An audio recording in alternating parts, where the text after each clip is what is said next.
Happy New Year! Oh, may New Year's resolution ka na ba for 2026? Some people keep on having them. No? This is proof that we have this continuing desire to be better, no? To improve ourselves, to make meaningful changes in our lives. The fact that by February, nakakalimutan na ng marami yung New Year's resolution nila is proof that change is hard. Especially when life gets busy, it becomes stressful, or may mga setback, no?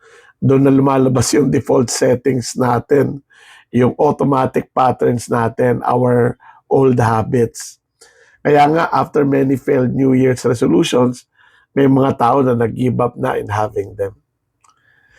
But if we think about it, ano ba yung one most important factor in making meaningful personal change?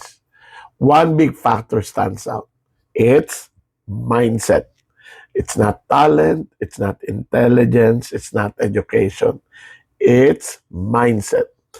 Particularly the belief na kaya mo magbago, no? Na kaya mo mag-improve at yung willing mo to follow through even when it's uncomfortable. Si Carol Dweck calls it growth mindset. It's not about like I'm amazing. It's about I can get better through effort, feedback, and practice. Meaning, na kapag pumalpak ka, hindi siya katapusan ng mundo. Hindi ibig sabihin, hindi mo na kayang gawin. Lesson lang siya on how to learn more and do better next time. Data siya, information. And if you want a practical system to develop yourselves, 2 books. James Clear's Atomic Habit, that's solid. No, it teaches you na change is not one big decision. It's small behaviors done consistently hanggang maging part siya ng iyong identity. So I'm the kind of person who follows through. It's not the identity that you want to develop for yourself. So for 2026, don't just set goals.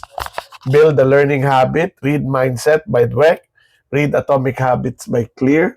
Train your brain like you train for a skill. Equip yourself for a lifetime of small changes and reinventions. Happy New Year!